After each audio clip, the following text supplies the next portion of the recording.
I'm going to shut up now. I'm going to let everyone here introduce themselves because I will probably screw it up if I attempt it. Welcome to Hacking 101. We thank you for your attendance. I'm going to hand the portable mic to whoever's going to run around and take audience questions.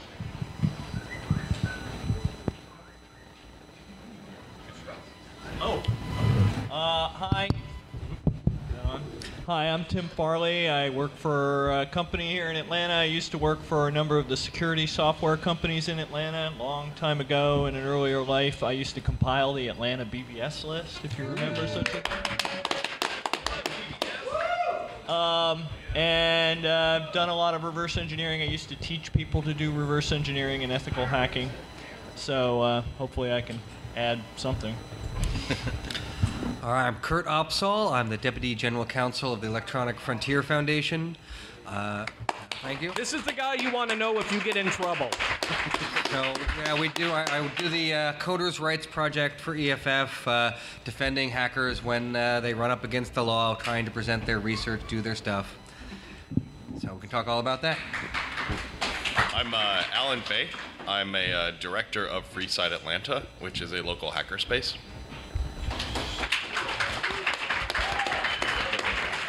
Yeah, you go ahead now, yeah. And I'm Telco Bob, and I do things with telephones that would probably scare you.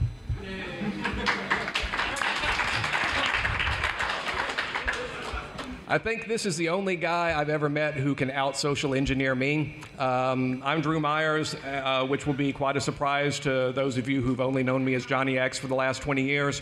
I run Freaknik, which is, I think at this point, the longest running, still running, nonprofit hacker convention in the US, possibly the world. We're in Nashville, Tennessee, and we're Halloween weekend this year, and I hope to see a bunch of y'all there. It's definitely worth the trip out. All right, so let's take a question, because I have to apologize. Full disclosure here, I printed up a whole bunch of handouts for people that had all these URLs and resources, and I spent a lot of time and effort on them, and I put them on the desk in my bedroom where they would be safe, and I wouldn't forget them when I walked out the door, and I'm sure they will still be there safe when I get home. So, sorry, I'll have all that stuff online after the convention. My apologies. So let's take a question. Anyone? Who's got the microphone? Who's the poor sod? Oh, no. This is not our job. This is your job. Someone over there has to take this microphone and run around to whoever raises their hand and ask a question. I encourage a lot of people to raise their hands and ask questions. So let's take the woman back there with the purplish hair who's waving her arm, and then the gentleman to her right second, and then the guy with the blue shirt on third. Got all that? Turn the power button. How would they just come line up behind me? How big is what? How about they just line up behind me? That's good too. Very good. You see, I wanted you to run around like a maniac. You're thinking positively now. This is a good social engineering thing. Make them come to you. Make them do the work. The teacher becomes the master. Wait, what? Thank you, masters. Back to the mic. Yeah, don't get too close to the speakers or we get feedback and ouch. Sorry. It's okay. My question is, I'm actually a media producer, and one of the things that I know nothing about is hacking. But I... It's okay. Go ahead. That's what she said. Just talk into it loud and up close, and they're recording. Okay, project. There we go. Okay, I am a media producer. I do work on media space. One of the things that I know absolutely nothing about, and I've tried to research, but it's all Greek to me, is hacking. And I've noticed that when they produce or they try to portray hacking in media, hackers get really pissed off. So how do I portray hacking in a way that's visual and interesting, but still accurate? Don't ever Cargo mention shorts, Visual black t-shirt, and command lines. Okay, the movie Hackers, the one that came out in, what was it, 95 with Angela? Yeah, don't do that. Yeah. Part of the problem is that there's, the word hacking has it can be defined pretty broadly. For some people, hacking is simply sitting at a Unix prompt, finding bugs, and that's it. I take the real broad view where you're exploring complicated systems, maybe not even necessarily a computer system. You're learning how they work. You're having fun. You don't damage or break anything. Those are the main things. On purpose. On purpose, yeah. Sometimes we do learn from our mistakes, but there are some things you don't want to make mistakes on if you're not supposed to be there. So I'll just leave it at that. Yeah, in general, don't mention Visual Basic on your show. I thought all but You could .NET's write a cool, GUI right? Visual Basic .NET's to cool, track an right? IP. Feel free to jump in. This guy I know to interrupt whenever I need to say something, but jump in at any point. I don't have anything to add right now. I don't know why you threw to me. Use the command line. And remember, hackers and criminals, they're not synonymous. Start going to some of the hacker meetups and just talk to folks. Something like a 2600 meeting, which you can find in the back of 2600 magazine, which most bookstores do carry. I must correct you. The Atlanta 2600 scene has been engulfed utterly by the DC 404 scene, but they're a very friendly crowd, and there's a lot of people there who will be more than happy to teach you anything you want to know. Freeside also hosts a monthly crypto party at Freeside. So you should go there and There you go. you may see You some should probably hacker just types jump in there. and ask your question, Okay. because we can go on, and we will if you don't stop us. All right. So when you're doing things like, say, looking for an exploit, and you're dealing with obviously people who are implementing countermeasures, how do you continue finding them? Like, for example, let's say you're used to doing things like looking for memory addresses where a base frame for a pointer is located, and they use things like memory randomization. How do you continue finding potential exploits? Is it just opening up the debugging API and just searching through and just continue shooting until you get a eureka moment, or do you have a methodology you use to continue being able to kind of counteract methods to keep you out of other people's software when they don't want you looking at the source code and things of that nature? There's a lot that's being written about stuff like that, where they'll do things like address space randomization, and then people will work out techniques to counteract that, and then report on the flaws in the address space randomization. So you got to watch for those papers that people will write. Another thing that's a big tool in some areas is what's called fuzzing, where you just basically use an automated tool to torture test something and generate as much junk and craziness to go at it. So instead of doing it by hand and very slowly, the fuzzer will just send gigabytes of data at something, be it an API or a web server or a program, some sort of program, and then it will tell you when it crashes, and when it crashes, that's where you need to look further. But yeah, the countermeasures is just a constant battle, because every new version of a compiler or an operating system adds new countermeasures, and then people attack the countermeasures and try to figure it out. So you have to keep up with the literature, watch the blogs where they talk about these types of things, and you'll see people writing about them and how they got past them. We can go into more detail at Hacking 201 and probably provide you with demonstrations. Oh, hi. This question is Howdy. For Telco Bob. Yeah. You said that you do scary things with phones. Can you list the top 3 appropriate for 101? Unfortunately, this year I do not have my lawyer with me. But We have a lawyer. Can he give you $1 so you can be his lawyer?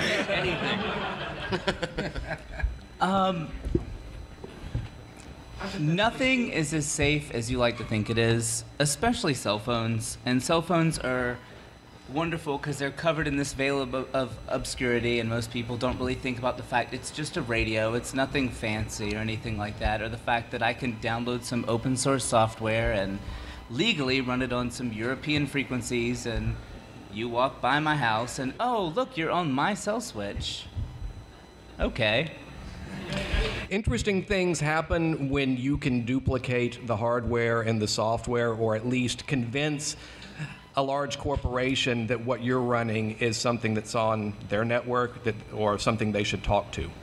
So basically, so you think of the whole NSA thing, all of the, intercepting this and recording that and doing all that. All that's done at the switch level. So for the longest time, the software running on the switch was some proprietary mystery. But you've had wonderful people reverse engineering, figuring out how does this work, how does that work, how can we implement these systems in, say, a VoIP setup versus traditional PTSN lines and things like that. And all of a sudden you have a free, for example, OpenBTS and a thing called Asterisk. Put those two things together and you have your own cell phone company in your room. Now, I don't suggest doing that if you don't know what you're doing, because the FCC will send vans out, and you will go to jail. So it's all hypothetical. Of course. Did that answer your question? Whoever? Where? Okay, I guess he did. He left. Yeah. Let's do we've only got an hour. Let's go ahead and try to keep the answers kind of short, and except for you, because you're not going to be at 2:01. So feel free to make the best use of your time that you've got. And we'll go into more detail on technical questions and possibly even have equipment set up to do demonstrations and stuff at Hacking 201. So next question, please. Do you have any insight into vulnerabilities with home automation technology coming on the market? Not recently. The last stuff I played with was X10, and that was years ago, and they have improved their security a bit, but a bit. Well, the Nest. The Nest they just hacked the Nest, yeah? Oh, really? They just were able to exploit the Nest. I think that was at DEF CON or Black Hat. Yeah. One of the recent All right, ones. you're more current than I am. So I'll yeah, like home automation and the Internet of Things is going to be an interesting sphere to look at in the coming years, because all these devices are going to be embedded with cheap electronics that may or may not be quality design. So they are ripe for exploitation and looking for bugs in that kind of hardware. Fun. May I ask a question that may define it, or at least flush it out some? Yes. Is the wireless technology that they're going to be building into the appliances going to be diagnosis-based or control-based? I mean, both.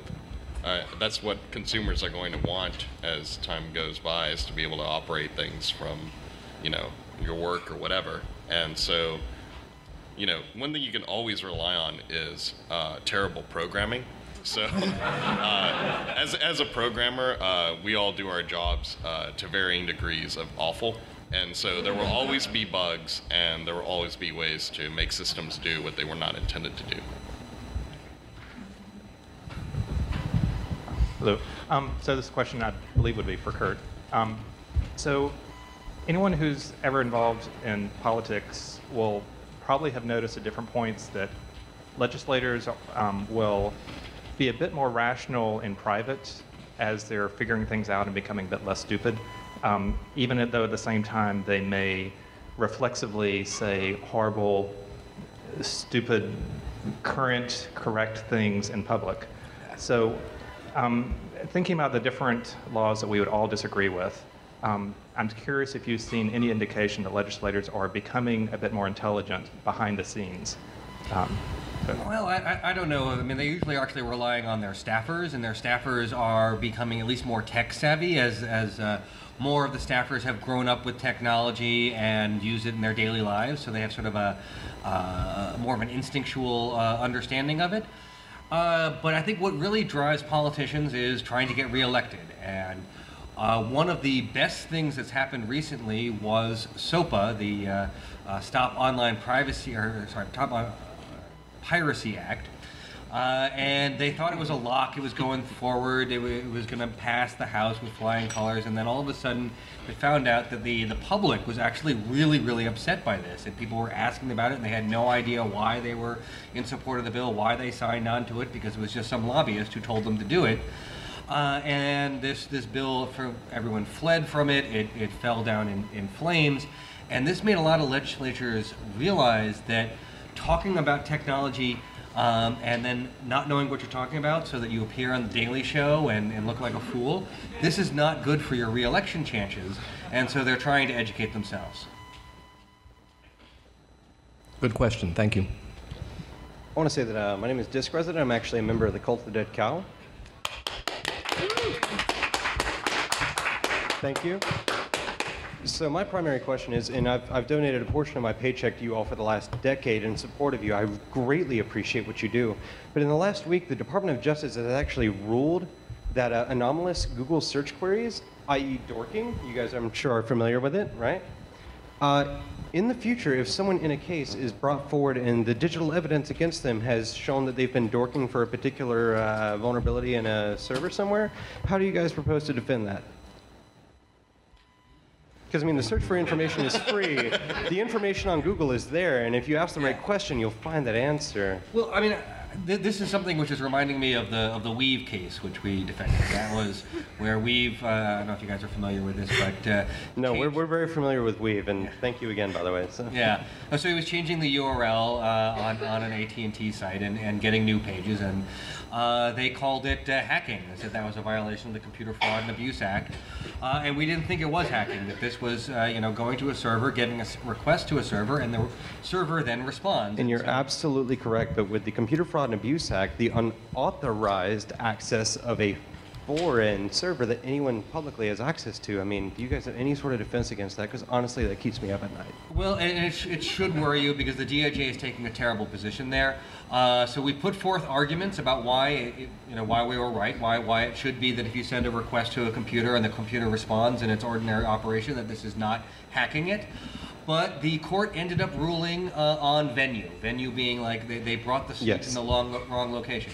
That was wonderful. But it didn't answer the final question. But it didn't answer the question. So we're going to have to wait till the next case to get that question answered. Yeah. Well, I want to say thank you very much for what you guys do. Everyone in this room, like, seriously, you all should just throw money at these guys. They really help everything that we all do online. Yeah, thank you. I have a question for you. Yeah, since you're part of CDC, why the hell aren't you up here? Why am I not up there? Yeah. Because why would I be? I mean, we're best in the shadows, right? Free booze? Free booze? No, I got free booze right here, bro. No. Oh, okay. So if you want to become a member of EFF, we have a table just upstairs, one level above here. Come by and join up. We'd love to have you. Noted. Thank you. All right, completely different question from the last few. I have minimal hacking experience, but I am interested in potentially in potentially going somewhere where I can legally make money with something like that. Where would you recommend I start, either for training or for resources for something in that venue? Go home, get on your computer, do stuff until it breaks, then figure out why it broke. And do that for 10 to 30, 40 years. Well, I already am getting a computer science degree, so I'm already breaking plenty. Well, don't let school mess you up, no. Do it on your own. But any websites, any resources you... Where do you live? What's home for you? I am from Florida. Start looking around and finding Linux users groups, local 2600 chapter, any tech groups, even software groups, PHP, whatever. Hook up with other techies in your area and just get on a bunch of local mailing lists and start talking to people. Or install Gentoo Stage 1. Well, I was going to say next, make sure that you've got multiple computers, so you're playing around with both hardware and software and networking. If you can get hold of Junos images, you can build yourself a very nice, cheap Juniper certification lab, router certification lab on commodity x86 hardware. That and FreeBSD, Junos on top. Your computers will then think they're $40,000 routers, and Juniper certifications go farther than Cisco certs. So, pick up a Raspberry Pi or an Arduino and start hacking on little projects to make it do what you'd like it to do. Ham radio groups, too. Yeah. Oh, definitely. So, anything to add? My route into it was taking things apart.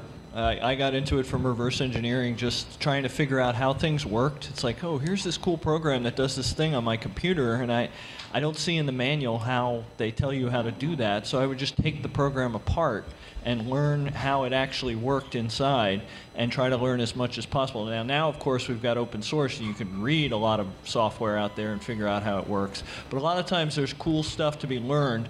So learning how those lower layers on your computer that are all, underneath there helping you keep things work, how the protocols work, how assembly language works, anything you can learn about that stuff that we all take for granted now is golden, because that's where the interesting things happen. The stuff at the top often is, pretty easy to use, and it's the stuff that's broken down underneath that you can exploit.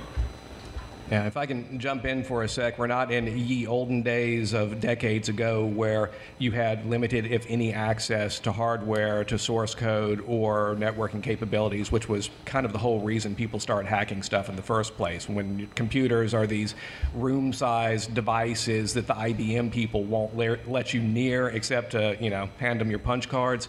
What do you do? Well, in the case of the MIT kids, you break into the computer lab at night after the MIT guys have gone home, and you figure out how to spin the disk drives to make music. Woohoo! Well, and that's the thing. It's not about a skill set. It's about a love of learning and a love of learning about technology and play. And so just play. Yeah, you'll learn a lot sitting behind your keyboard, but you'll also learn a lot getting out there and interacting with people too. So just play, have fun, don't be afraid to make mistakes. Mistakes and don't get arrested. Yeah, don't.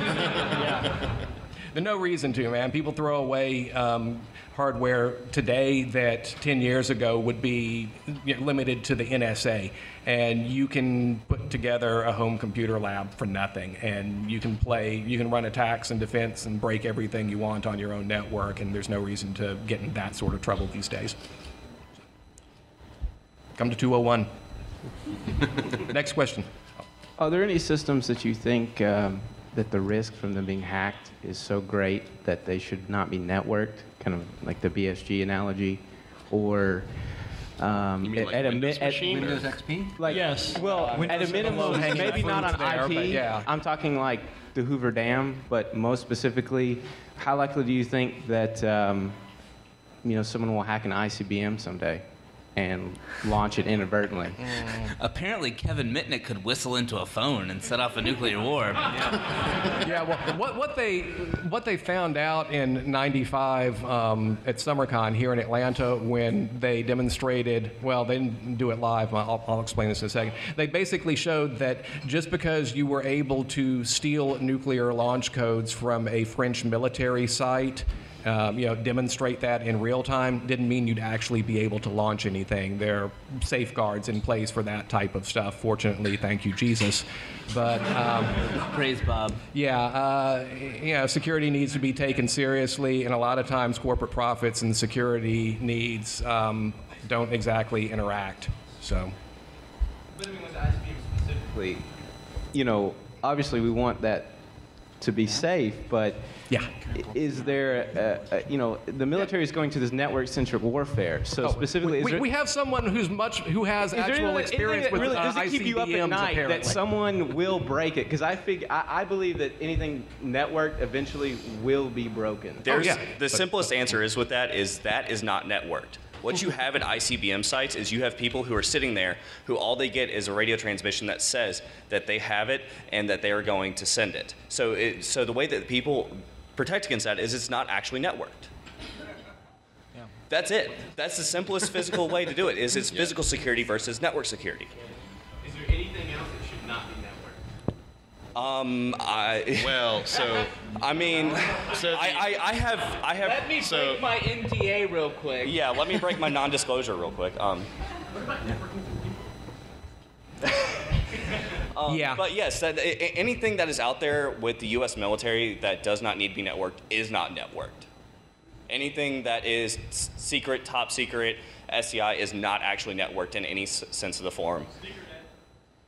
Yeah. But that's the easiest, simplest way to do it, is to just not network it. They don't plug in USBs. Well, that didn't work too well for the Iranians. So you're coming to Hacking 201 to tell us interesting nuke stories, right? Yes. Oh. Excellent. Did that answer your question, by the way? Just quick yes or no? I mean, you guys are experts. I just wonder, like. No, we're well. Sure These the guys other are night, experts. Like in my lifetime, is someone going to do something like not, break, my email, but are people going to like directly Cause a major die? incident? Like a weapon, WMD is going to kill people because someone. I'd be less worried about some sort of weapon than I would be like, say, a power grid failure or something that is generally. Or something, even something that doesn't endanger lives but would cost a lot of money. I can give you an example here. Let me make sure I'm not statute of limitations, no names. Basically, yeah, this was about 10 years ago. I believe the security has changed a bit due to some quiet disclosure, but it used to be if you went out to some of the uplink, downlink stations, satellite stations around Atlanta, and you had a software-defined radio kit that would allow you to listen to all sorts of stuff, and you recorded and analyzed your traffic a bit, you'd realize that some of the signals that were going back up to the satellites were in the clear. And if you wanted to do something like, say, tell a satellite to dump all of its propulsion and put it into an unrecoverable spin, maybe a few hours before the Super Bowl, and then threaten to do that to the rest of the satellite network. Yeah. Super Bowl 2004 could have been interesting, but as I said, there was some reasonable professional disclosure that was done, and I'm hoping that a lot of those holes are closed now. I certainly don't want to investigate them because I don't want to go near that shit. You're probably right, yeah. Yeah. Let's just leave it at that. Thank you. So I recently watched a video on YouTube that described how deep hackers can really go into your personal devices and computers. And I was actually surprised how easily they can do it. So I was wondering if there was something that could actively detect hacking, or if there's not anything like that, if you can somehow follow the hacker to hack the hacker. So. Yes and no. There are lots of people who will sell you a lot of stuff claiming that they can detect this. To be honest, I'd be more worried about Facebook getting my personal information and doing bad things with it than hackers sneaking into your devices and Why would someone want to hack your personal Gibson? Well, ask yourself that first. So normally, if you are targeted, it's not you being targeted. It's, oh, I want the resources you have. I want you to be part of my botnet or something like that. And then that becomes an issue when that botnet, i.e., your computer, attacks some third world government and takes them someone offline from the for a while, Russian, like Estonia back in 2005 or something like that. But generally, when the police show up, they're like, "Oh yeah, Grandma's computer probably didn't take Estonia offline, so you're fine." They're not. Most people aren't interested in you, so you don't worry about that. Yes, you come here. They want access to your resources. Take reasonable precautions. The best advice I can give you is don't be the low-hanging fruit. And don't use Windows. Yeah. Yeah. Don't be the low-hanging fruit if everyone around you is easier to exploit and their boxes are easier to turn into spam-sending computers. They'll leave you alone and they'll go after the easy-to-crack ones. So just learn basic security, keep your stuff upgraded, and don't put anything online that you wouldn't want to see come back in 20 years to haunt you. All right. There is actually a piece of software called NNMI. Has anybody ever heard of that? HP? Network node monitoring. It's implemented by a lot of corporations. It can detect hack attempts, and it uses SNMP over all the systems to be able to detect the TCP/IP graphs, the states of the systems, and everything else. So a good NNMI engineer can actually detect hack attempts pretty easily with that. Yeah. I think what you're saying is a little bit high level for what he was asking, but yeah, come to 201 and we can give you some more info for your personal stuff and kind of point you in the right direction. The rest is up to you. Thank you. Quite welcome. Okay, so there's a lot of bad connotation that comes with the word hacker, and you have different organizations like Anonymous and that sort of thing. So how do you guys feel about that sort of thing? And does it ever get in the way of when you look for professional work? I can answer that question. We actually started the Freaknik the Hacker Convention up in Nashville because a local reporter up there had been writing a series of articles about how he hated hackers and hackers were criminals. Hackers should all be rounded up and put in jail. And this went on for a couple of weeks in a row. And people who were showing up for the 2600 meetings would bring that week's paper, and we'd go over it and point out mistakes and gripe and bitch and moan and everything. And I finally said, well, has anyone actually contacted this guy and asked him to come to a 2600 meeting? Oops. So yeah, he showed up the next week, he hung out, he talked to folks, and we kind of got the point that hacking does not necessarily equal criminal. The word was originally a compliment among computer users and engineers that can have a criminal association with it, and yeah, it depends on, there's several different definitions of the word, and some of the definitions conflict. Depends on who you're talking to, how you use it, blah, blah, blah.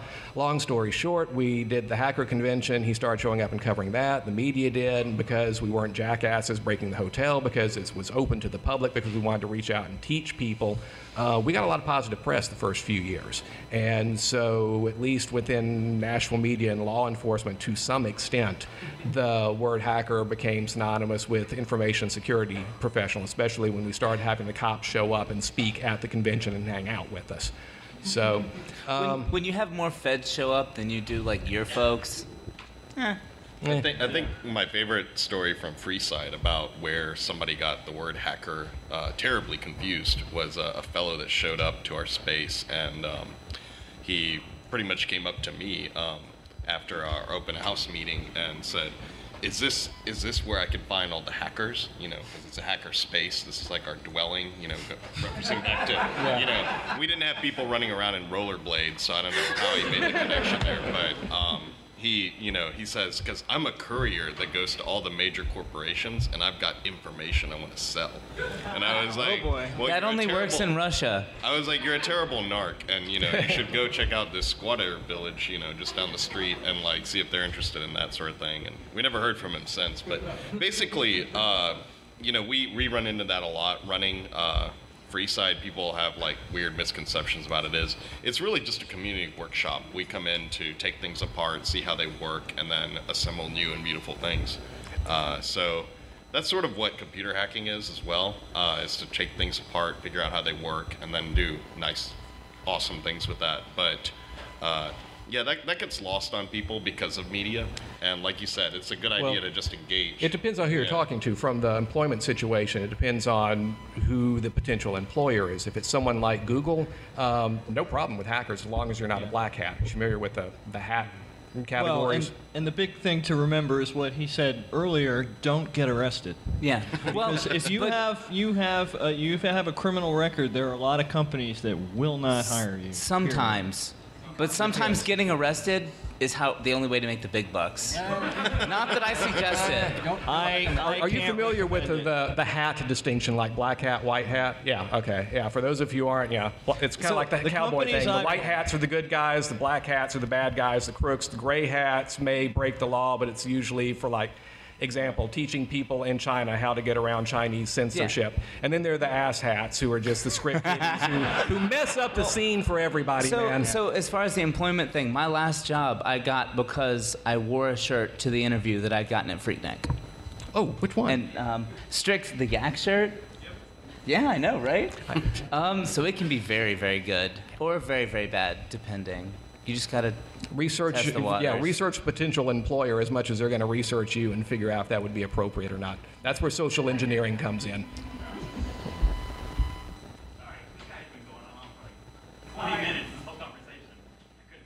Oh, sorry.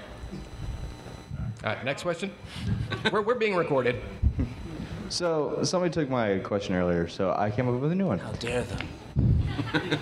You should have copyrighted it and patented it and trademarked it and then sued the hell out of him. Yeah, I didn't think of that. But the recent game Watch Dogs, I'm sure everybody in the room is familiar with it. Big corporate security system all over Chicago, monitors, takes care of every crime. First, do you think that would be plausible that the government or somebody would actually do that? What, monitor things? Well, I mean, like... Yes. Yes, it's been happening for a long time. I mean, here in the U.S., you know, like, have cameras Yes. and, like... Yeah. Second question, along the lines of the game, if somebody were to hack into that and use it for good, but not quite, you know, like, vigilante like the game, would that be bad? I don't know that one could use a national surveillance network for good. I personally like to think that when I walk about, you know, Atlanta or things like that, that I'm not being watched. And I'm probably not specifically being watched, but I am being watched. And it is being You're recorded. certainly being recorded. I'm definitely being recorded. You're being recorded right now. I know. Oh, I'm just kidding. Like to show you, even, you know, now that it's in the national light, you know, everybody's worried about it. About, I'd say probably 2000. When was Freaknik 10? 2006-ish. Yes. So I had a woman, and I like phones. I like cell phones.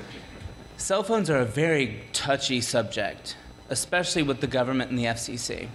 And so I'm outside smoking a cigarette, minding my own business, doing all that, and this woman comes up to me who I've never met in my life and calls me by my first name. One, no one at the con knows my name. Two, people who know me don't know my first name. I don't go by it. So I'm like, this is interesting. And, you know, she starts talking to me, you know, saying, oh, I work at the hotel.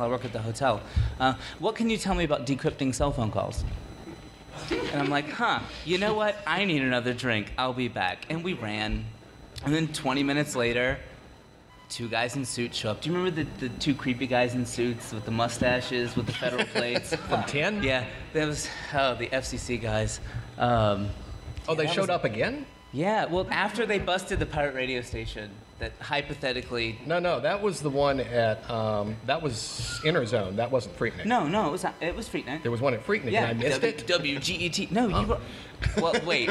I Yes, drank you missed more it. back then, You missed okay? it. Yeah, there's some things I don't remember. And so there, for about 2 years, everywhere I would go, I would have someone come up, refer to me by my first name, which I've never gone by, and ask me about decrypting cell phone calls. They've been watching for a long time. And it's not about, you know, whether you're interesting or not. It's about data collection, because data is worth more than gold. It's worth more than anything.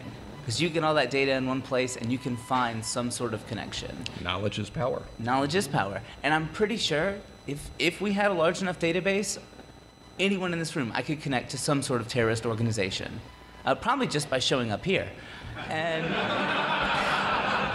Well, technically, Freaknik, right after USA Patriot Pact, yeah, we had the dubious distinction. We were the first hacker convention in the country after 9/11. And the USA Patriot was being drawn up as Freaknik approached and started having a lot of guests get concerned, and we started talking to lawyers. And then USA Patriot passed about a week before the convention, and half the speakers dropped out, half the attendees dropped out, and the lawyers said, look, you probably should just cancel the convention this year. It's too soon. They're going to change the law because it's too broadly written right now, but technically you are a terrorist organization, and some prosecutor who wants to make a name for himself could come after you. You would eventually be absolved, but you know, it could take years of your life, and you might see prison time if someone wanted to push this. Which is very funny, because a lot of the people at the conference work in national intelligence. Yeah. So the reason we kept it going was that, it was kind of creepy times back then, but I kept thinking we're not doing anything wrong, and tried as it sounds, if we change our behavior and censor ourselves because we're afraid of what might happen, then the terrorists have won. And we went ahead and did it. And again, looking back now, it was chances of it happening were slim to none, but it was kind of a scary time back then. But I made the decision to do it because we weren't doing anything wrong. I figured enough of our law enforcement buddies were there too that were they got to take them down as terrorists as well. So I don't know. How did we get off on that? Yeah. I'm still thinking about the pirate radio station I somehow missed. We'll talk about that later. Okay. Did we answer your question? I have no idea. Okay. Yeah. Sometimes you just got to jump in. We ramble. Hi, I was wondering if you could comment on the NTP DOS attack that recently came up, how it was being used and why. Also, where's Randall in the cattle prod? Cattle prod is right here. Randall is on some sort of software cruise thing up in Alaska, and he's going to try to call in for 201 and participate virtually. So. Oh, and he's accepted. Randall's going to be at Freaknik, by the way, and he's going to do some free Perl classes. So if anyone wants to come up and learn Perl from the guy who literally wrote the book, he'll be at Freaknik. Does anyone want to do the? I can go over the generals, I guess, but it's probably 201 would be better for specifics. Would anyone else want to? I think just in general, if I remember this correctly, the attack is just that the name time servers. You can hit those, and then those respond with larger. There was a flag or a switch in there basically that would cause it to respond to a whole bunch. Yeah, it was a variation of. You can ask the server all the clients that are. Yeah. Thank you. It was a variation of an old attack. Any sort of UDP or IP-based protocol that doesn't involve creating a connection. There are often situations where you can send a small packet to the server and it will respond with a much larger packet. And because it's UDP or IP at the the lower levels, there's no connection there, so you can spoof the original source address to the guy you want to clobber. So when you spoof a flow of these small requests, these big replies go to who you're clobbering. And that's been done many, many times. There were other variations of this over the years with different protocols that gradually got fixed. And this one stuck around for some reason, and somebody noticed it and created these giant packet streams. Like, you would send your request in and hit that flag, and it would reply to everyone out there. So you would get 1,000-fold return in what you sent in. And the reason people did this was to make much larger distributed denial of service attacks, which they would target at places they had a beef with, or if they wanted to hold them hostage or shut down traffic. Hey, there's a big sporting event coming up, so we're going to take this casino offline, betting place, unless they pay us money to stop the attack. And it was just, as you said, it's one of these things that hadn't been closed up. And because the return on your effort was so huge, and the attacks were so large that the thing generated, these were the largest denial of service attacks ever seen up until that point. And it really took a lot of people by surprise, and it took a lot of places offline, places that were targeted. That answers the question. I mean, I have like a huge server farm that it's nothing name brand. I mean, it's nothing that anybody would normally attack. But via this NTP bug, it was taken down in a matter of minutes. And that's the thing, it wasn't even a bug. It was a feature originally, but the potential for abuse now had gotten so great, and so many places hadn't upgraded that particular piece of software because there was no reason to. You were just, bing, I want to get the network time. And so there's still a lot of places that haven't patched yet, but with Cloudflare and a lot of other folks who had been hit by it rolling out updates and patches, it's been minimized, and it's kind of like on its way out until someone discovers the next great thing. Yeah, I took some of my favorite sites offline for a while.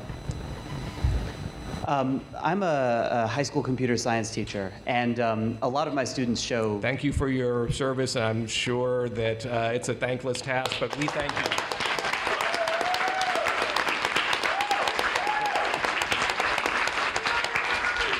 Raise the next generation of geeks properly so we can finally take over the world and fix all these problems. I'm working on it, and thank you. But a lot of my students show an interest in the stuff that you do and in computer security, and there's a couple factors. It's not my area of expertise. I don't want my kids to get arrested because they're good people. And I don't want it to seem like I am encouraging them to do illegal things so that I don't lose my job. So I guess my question is, what are some good directions that I can steer them in where they can explore this without getting in trouble or getting me in trouble? I have thought about this, and let me tell you what I would have killed to see when I was in high school. There's so much older equipment out there these days that people are just giving away. Hit up organizations, computer recycling places, see if you can get stuff as a nonprofit. I would have loved to have gone into high school at the beginning of the semester and had the computer teacher say, all right, we got a whole big old box of junk here, and we're going to build a computer network, and we're going to load Linux on it, we're going to lock it down, secure it, and we're going to play games across it, and we're going to try to break it and fix it, and that's our project for this semester. We're going to learn everything we can learn from this box o parts to functioning computer network that's serving out web pages that we have secured to the best of our ability. I would have killed for something like that. There's a distribution of Linux called Damn Vulnerable Linux, which you can which is specifically used so you can audit that and actually play around. And there's another site, there's actually a few of these, but one of them is called Smash the Stack, which is just a server you can log into and you can play little capture the flag games on there and start to learn things like that. And all of that's perfectly legal and fine to do. Yeah, I mean, if you're worried about the legal aspects, if you're hacking your own stuff, generally that's okay, right? So that if you just own the equipment, own the network, hack away. Hack it's away, your own. yeah. Another one I would recommend, if you look for an organization called OWASP. Application layer problems are a huge problem. You know, every company has their own applications that they've built to solve problems, and we all talk about things like NTP, like we were just talking about, that's everywhere. But then this bank has their own app, and it has bugs in it.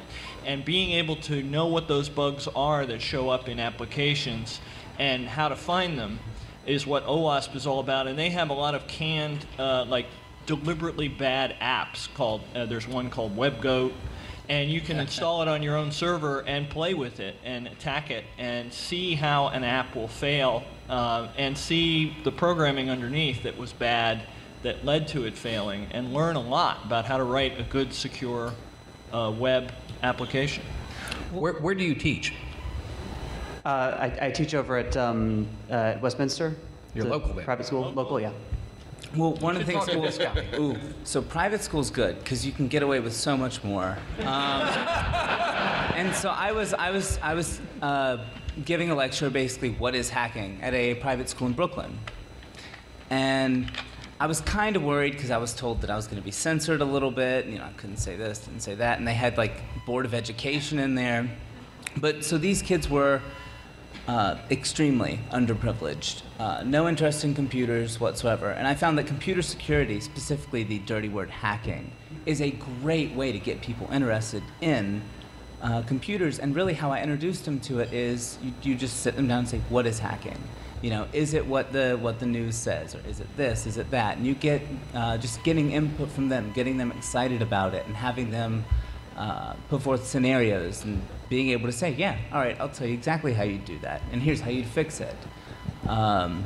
Setting up, like, you know, with either commodity old hardware or virtual machines or something like that, a little pen testing lab to show them not just, hey, here's, you know, your little canned attack on, you know, this vulnerability or something like that. It's here's how you do it, here's how it's fixed, here's why it happens, using it more as an exciting catalyst to teach computer science rather than like, all right, kids, today we're going to learn Python.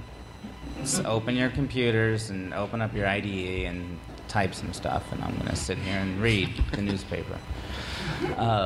And so definitely talk to me, find me later, and we can talk about this. Thank you. Good question. So just a little less serious one.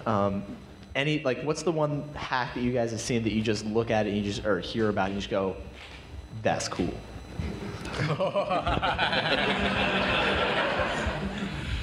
It's like the top one. I can't talk about it. Yeah, the Max Headroom. When they took over somebody, you know, the hype, you know, somebody. Oh, the TV hacking thing? Yeah, you can find that on YouTube. That was pretty cool. And what was it like? It was just a few, like a half a minute or something like that. Yeah, search on YouTube for TV hack and you can find it. There's a Wikipedia article on it. It's fun. That is a good one. The best, scariest one that I really shouldn't talk about because... Yeah, can we turn the cameras off? Well, I was just going to say a couple words and people can Google that, and everything else I promise to say no comment. Mike Lynn, Cisco Gate, Black Hat 2005, remote code execution on a Cisco router, destroy the internet in 15 minutes. Kind of permanently. Watch the talk. I'm very proud that I a lot of graphics that were requested of me wound up in that talk. I've got one that's not even security related, but it was one back in the day that just to use the more general term of hack, a good hack, and it was the early, and I won't go into, it's really a 201 type thing, but the early days of the Pentium processors, or actually it was the 386 processor, there was a way to detect exactly which version of the processor you had. It's now called the CPU ID, but in those days it was just this magic number that appeared in a certain register, but it only appeared right when the processor rebooted. So the question was, could you reboot the processor, could you reboot the machine, and then regain control? And the guy who wrote 386 to the max figured out this combination of things involving address wrapping on IBM PCs, the fact that uninstalled memory reads to FFFF on IBM PCs, and the fact that FFFF is an illegal opcode on the 386, and combine that in a very goofy way so that he could actually reboot the computer and then regain control and show you the CPU ID code. And it actually worked. And when I read the code and his explanation of how he did that, it's like, holy God, this guy really knows how to read some processor manuals and hack around. Yeah. One for just showmanship, I really enjoyed Barnaby Jack when he did his ATM hack and brought an ATM up onto the stage and had it spew out money. Oh, yeah. It was quality showmanship. Yeah. I learned of one this weekend. Actually, just yesterday, it was the jailbreaking panel. Sarek showed how this hacker took a TrueType font and put code into like the aliasing or the hinting engine, and then that broke into the sandboxed environment, like for the Safari, and then from there he like was able to get control. So that way, like he could install like an app. With a font, the coding. The font, that code. Yeah. Pretty darn cool. Everything is code these days. Even documents are code these days. Yeah. Apologies for the language. I'd Please say edit that out. Probably not the most technically advanced thing, but one of my favorite is a good friend of mine who co-founded this company that makes iPhones, was telling me one day that they were at a party and they had these things called blue boxes that they were selling. And the blue box allows you to basically have operator privileges on the telephone, or used to. Well, yeah, not for like 35 years, but yeah. Well, unless you're in Living Good, Alaska, but we're not going to talk about that. And so operators obviously don't pay for phone calls. They can listen into phone calls. They can patch to whatever they want. And so guy goes, hey, I got a great idea. We've had this number we've been monitoring for a while. You call it, and this guy gets really angry at you and hangs up on you. And we monitored it, and we found out that this guy calls it, this guy says swordfish, and then it connects to another number. What do you think it is? And so they used a blue box to monitor the call. They hear someone's on the other end, so they call in, and they go, swordfish. And the call connects. And this guy who might be, hypothetically may be President Nixon with his little phone on his desk, goes, what's the nature of the emergency?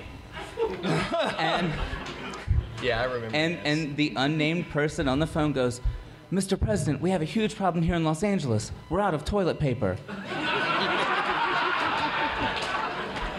Cheshire Catalyst, right?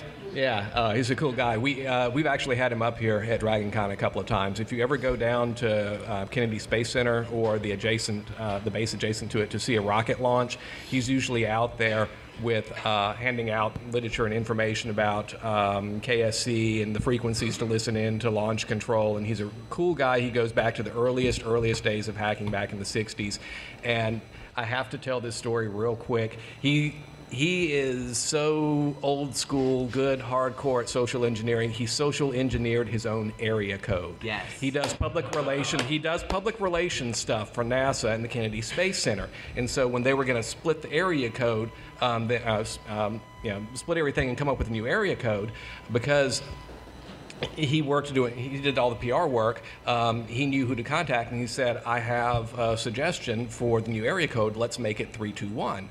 For obvious reasons. So, oh, well, that's pretty cool. What he didn't tell them was that he had already reserved the 7-digit number that's spelled liftoff. So, to this day, please don't call him, because sometimes he uses it as his personal number. If you're going to call it during the day, that's fine. He's okay with it. But don't call late at night in case he's using it as a personal number and not just an answering machine now. But yeah, he basically convinced him to do that so he could have the phone number 321 liftoff. What's impressive about that, I'd love to get him back up here again. What's impressive about that is the fact that the Bell system at the time did not give out vanity numbers, especially something like an area code. And so he had to really run them around. He knew the people who knew the people, and he worked the system, and that's the power of social engineering. The pranks and hacking thing, there's a very, very blurry line between the two, and I love a good prank. I suggest you all pick up some of the books that Caltech and MIT have published about their history of pranking. If you're ever up in Boston, go to the MIT Prank Museum. It is a beautiful thing. Thank you. 5 minutes. Also, the work of the Yes Men, I think. Yeah, like that yeah. stuff a lot. I had a whole list of resources on hacks and pranks, and I'll put them up on the website, and I'll make sure that Scott's got them, and I apologize again for being an idiot and leaving that stuff at home. Next question.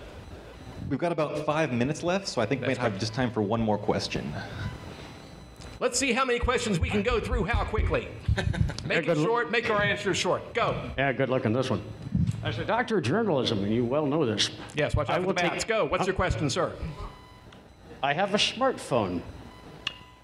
It's hacked. Should I do anything about that if I go to any sort of hacker convention? Leave it at home. Yeah. Carry a Burning Man phone? Turn it off. Leave it at home. Burner would be good. Yeah, take a burner. That might be good. What is the method that's usually used to hack SIP trunks such as SIP software such as Astridge or something like that in order to exploit phone numbers? Normally most stuff with VoIP is just your standard packet sniffer. Like you're going to use Kane Enable or Ethereal or something like that. It's nothing fancy like the PTSN. It's just network data. Although we typically hear about security violations when it involves credit card theft, what is your state, and maybe this is one for Tim, what is the state of utilities and infrastructure security, and are they aware and are they trying to address it, although it doesn't hit the news, the vulnerability of those systems? Is it? Yeah, I don't work in that sector, but they are aware. But people are lazy, and budgets are small, and people forget to put the things in place that should be in place. Really and truly, a lot of those networks should be isolated from the internet, and aren't. And I think they're aware of it now and are starting to fix those things. But there's a lot of bad stuff out there right now. The whole thing? But all of them? Lovely. Wonder if it's up on the Pirate Bay yet. Next question, please. Hi, I'm Patrick, and I am a pack rat. I have come into possession of a small stack of web servers, and my tech experience is pretty well limited to, well, I've been running Linux for 10 years, but pretty much on the GUI level. But the thing is, what kind of fun things can I do with these machines? I think there's a computer science teacher here who's got a classroom of kids who would love to have access to that. That's a good idea.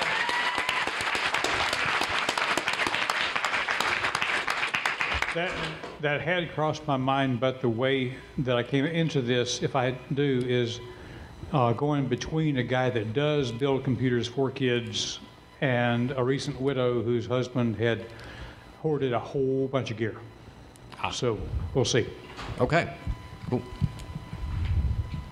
A lot of corporations are moving their data from corporate data centers into public clouds. And the question really is, how would you contrast some of the vulnerabilities that you have in a cloud environment versus your corporate data center where it's very difficult to find good security people? First thing I can think of is the people who were legitimately using, Mega Upload, when it suddenly went away and their data went away with the cloud. Goddamn, if that's not the reason to keep good backups of everything right there. I don't like the cloud. I mean, it's